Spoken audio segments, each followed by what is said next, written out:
Bonjour à tous. Le cours d'aujourd'hui est la suite de ce que vous avez fait la semaine dernière. Nous allons mettre en œuvre les formules de calcul que vous avez trouvées pour l'association de résistance en série et en parallèle. Nous allons mettre en œuvre ces calculs pour calculer des résistances équivalentes sur des circuits un peu plus complexes. Donc je vous renvoie au corrigé PDF que je vous ai envoyé et à la vidéo dont le lien est dans le corrigé PDF pour revoir s'il y a des points concernant cette partie qui ne sont pas clairs pour vous. Alors on va commencer ici. Alors, donc considérons ce circuit. Donc sur ce circuit, on a ici une alimentation, une pile, et on a trois résistances qui sont montées sur le circuit. Ce que l'on souhaite faire, c'est calculer quelle est la valeur de la résistance qui correspond au montage de ces trois résistances de cette manière-là. Donc autrement dit, le générateur qui ici débite dans trois résistances, on pourrait, si on remplaçait ces trois résistances par la valeur de la résistance équivalente à ces trois résistances, avoir la même chose. Et donc on veut calculer cette résistance équivalente. Alors en particulier, ça va nous servir pour savoir quelle est la valeur du courant que va débiter l'alimentation dans la résistance. Donc on utilise ces méthodes de résistance équivalente pour ça, pour déterminer quel courant va être prélevé, va être débité de l'alimentation pour faire fonctionner le circuit. Donc on calcule en général les résistances équivalentes vues depuis l'alimentation.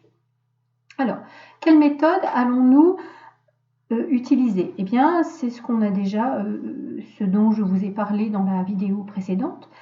La première chose à faire, c'est de repérer les bornes de l'alimentation. Donc plus et moins ici. Ensuite, une fois qu'on a repéré l'alimentation, on va placer les courants. Donc le courant, je rappelle, il sort toujours de la borne positive pour retourner vers la borne négative. Donc on place les courants. Où est-ce qu'on place les courants? On place les courants dans les branches dans lesquelles il y a des résistances. Ça ne sert à rien de placer le courant dans cette branche-ci, il n'y a pas de résistance. De la même manière, ici, il n'y en a pas. Donc on dessine les courants dans les branches où il y a des résistances. Alors ici, donc, le courant sort de la borne plus, traverse la résistance R1 et il arrive à ce point. Ce point, c'est un nœud. À ce nœud, il va se séparer en deux. Une partie du courant qui est passée dans cette branche-là va passer dans R2, une autre partie va passer dans R3. Donc on va avoir trois valeurs de courant différentes. Donc ensuite, une fois qu'on a placé les courants, on va s'intéresser au potentiel. Alors pourquoi on s'intéresse au courant? Rappelez-vous ce que je vous ai dit. On dit que des résistances sont montées en série si elles sont parcourues par le même courant. Et on dit que des résistances sont montées en parallèle si leurs tensions aux bornes sont identiques. Donc la deuxième chose qu'on va faire ici, c'est de nous intéresser justement à quels sont les endroits où le potentiel est identique.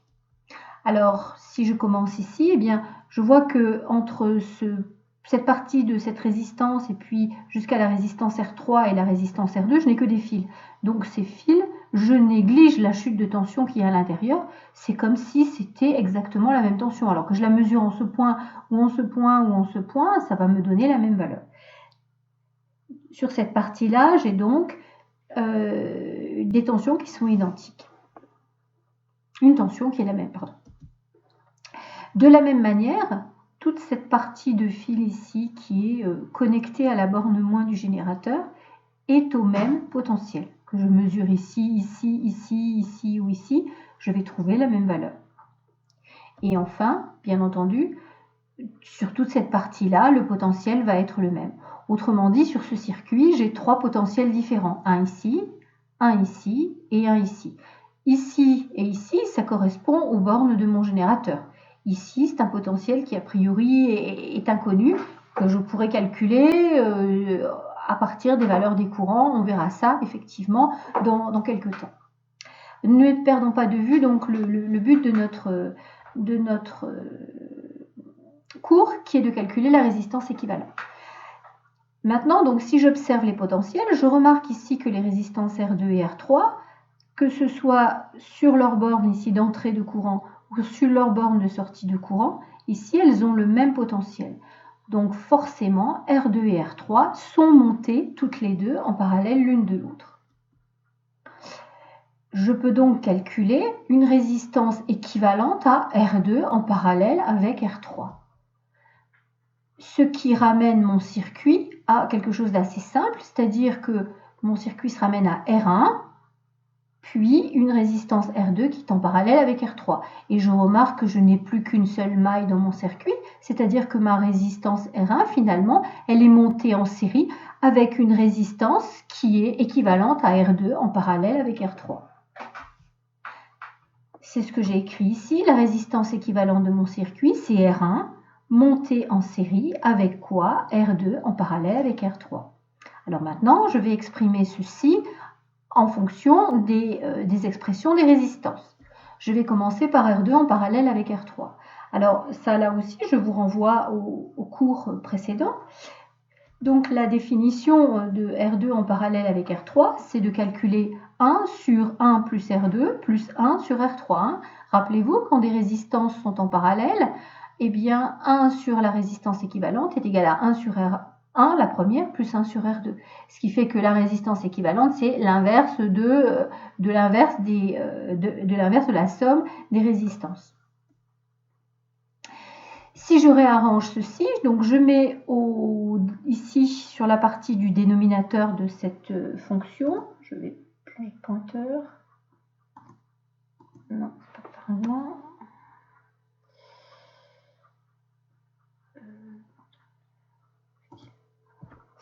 Alors ici, je mets la fraction, je les mets au même dénominateur. Alors pour ça, le dénominateur commun, c'est le produit de R2 avec R3.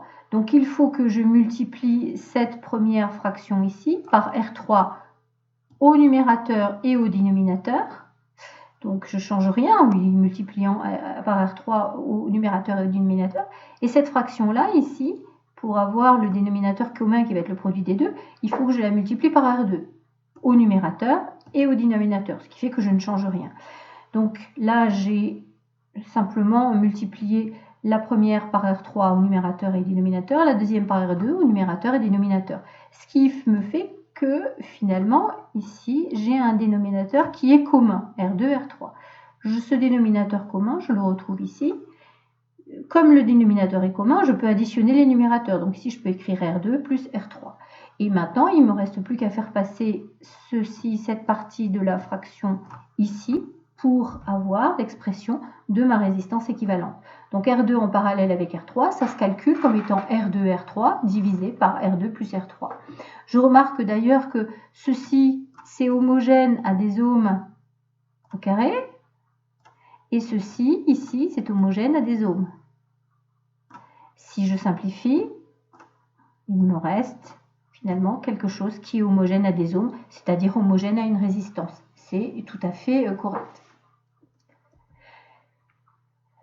Donc maintenant, je peux calculer la valeur de R2 en parallèle avec R3. Ici, je n'avais pas donné les valeurs.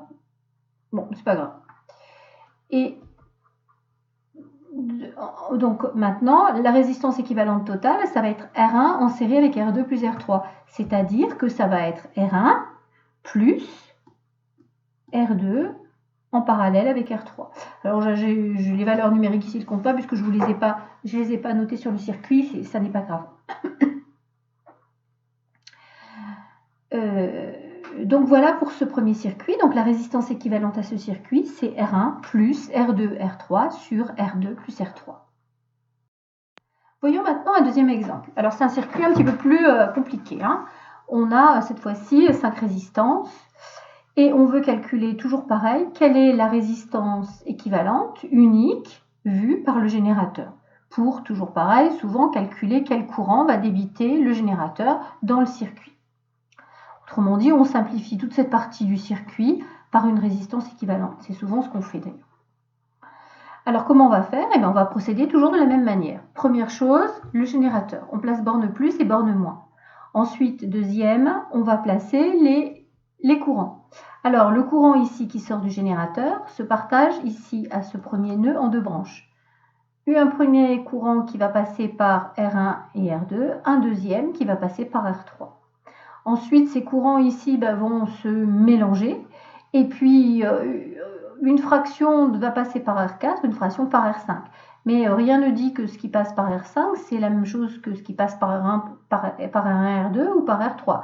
Ça, c'est complètement, ça dépend vraiment des valeurs, des résistances. A priori, c'est quelque chose qui est d'emblée différent. Étape suivante, nous allons, toujours pareil, repérer les zones où les potentiels sont identiques. Ici, sur toute cette partie-là, qui est reliée par des fils, le potentiel va être le même qu'on le mesure à cet endroit-là, à cet endroit-là, à cet endroit-là, à cet endroit-là, le potentiel est le même. Ensuite, sur cette partie-là, ici, qui ne comporte que des fils, le potentiel aussi va être le même, celui que j'ai représenté en vert. Donc on le mesure là, là, là, là, ça va être la même chose. Et enfin, au niveau de la borne positive du générateur, le potentiel qui va sortir, ça va être le même sur toute cette partie que j'ai colorée en orange. Alors, qu'est-ce que je remarque une fois que je suis ici? Je remarque plusieurs choses. Déjà, ici, R4 et R5, à leur borne, elles ont des potentiels qui sont identiques sur leurs deux broches. Donc, il y a des chances que R4 et R5, enfin, il n'y a pas des chances, elles sont montées en parallèle. Ce que je remarque ici, c'est que R1 et R2, le courant qui passe ici, il n'est pas divisé. C'est le même qui va passer par R1 et R2. Donc vraisemblablement, R1 et R2, elles sont montées en série. Ensuite, ce que je remarque, c'est que sur ces deux parties de branches ici, le potentiel ici d'un côté en orange est le même pour la branche du haut, R1, R2, et pour la branche du bas, R3, et c'est pareil de ce côté-là. Donc ici, je vais certainement avoir deux parties là qui vont être montées, ces deux parties qui vont être montées en parallèle. Donc j'ai d'une part en haut R1, R2 qui sont montés en série. Ici, j'ai R4 et R5 qui sont montés en parallèle. Alors, si je simplifie mon circuit, est-ce que je peux effacer ça? Voilà, c'est ça et ça. Donc, si je simplifie mon circuit,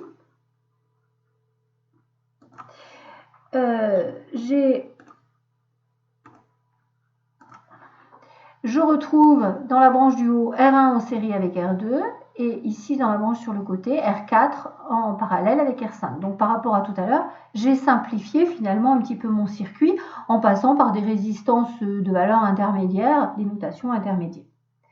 Alors maintenant, si je m'intéresse à ce qui reste, eh bien, je vais me rendre compte de quoi? C'est que finalement, de ce côté-là, eh bien, les résistances R1 en série avec R2 et R3 d'un côté et de l'autre côté,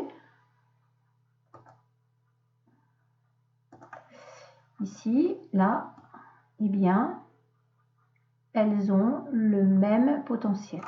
Donc les deux branches ici sont montées en parallèle. R1 en série avec R2 est en parallèle avec R3. Au final, si je synthétise tout ça, eh bien, qu'est-ce que j'ai? Donc dans la première partie, cette partie-là, j'ai R1 en série avec R2 qui est en parallèle avec R3, que je retrouve ici, et le tout, ensuite, est en série avec R4, elle-même en parallèle avec R5. Donc j'ai deux groupes, un premier groupe ici, un deuxième groupe ici, et le courant qui va passer par ces deux groupes va être le même. Je ne dissocie plus ce qui se sépare à l'intérieur, je considère le groupe comme étant une entité, et ici le groupe étant une entité. Donc le courant qui sort ici va passer dans tout ce groupe, et va passer aussi dans tout ce groupe. Donc c'est pour ça que là, je retrouve le montage, la série entre les deux. D'un côté, d'une part, donc ici, je répète, R1 série avec R2 et ensuite en parallèle avec R3, d'une part d'un côté, et ici de l'autre côté, R4 en parallèle avec R5. Alors, pour pouvoir calculer, dérouler ce calcul-là, je vais définir des résistances équivalentes intermédiaires. Donc R1 série avec R2, je vais dire que c'est R équivalente 1. Que R1 série avec R2 parallèle avec R3, ce sera R équivalente 2. et que R4 en parallèle avec R5, je l'appelle l'équivalent 3. Autrement dit, je divise mon calcul en petites parties pour me faciliter la vie avant de le rassembler, avant de le synthétiser à la fin. Alors, c'est ce que je vais faire ici. Alors, première chose, R1 en série avec R2. Donc, R1 en série avec R2, tout simplement, ça se calcule quand deux résistances sont en série. La résistance équivalente, c'est la somme des résistances. Point final. C'est facile. Maintenant, cette résistance équivalente 1, elle est en parallèle avec R3. Donc, la résistance équivalente 2 ici, ça va être R équivalente 1 en parallèle avec R3, ce que je peux calculer en utilisant la formule qu'on a vue sur le premier transparent. Donc, le produit des résistances divisé par la somme. Maintenant, si je remplace R équivalente 1 qui est ici par sa valeur en fonction de R1 et R2, eh bien, je vais trouver que la résistance équivalente 2, c'est R1 plus R2 multiplié par R3 divisé par la somme des trois résistances. Maintenant, la troisième, R équivalente 3, c'est R4 en parallèle avec R5. Je vais utiliser toujours la même formule, le produit des résistances divisé par la somme. Donc R équivalente 3, c'est R4, R5 divisé par R4 plus R5.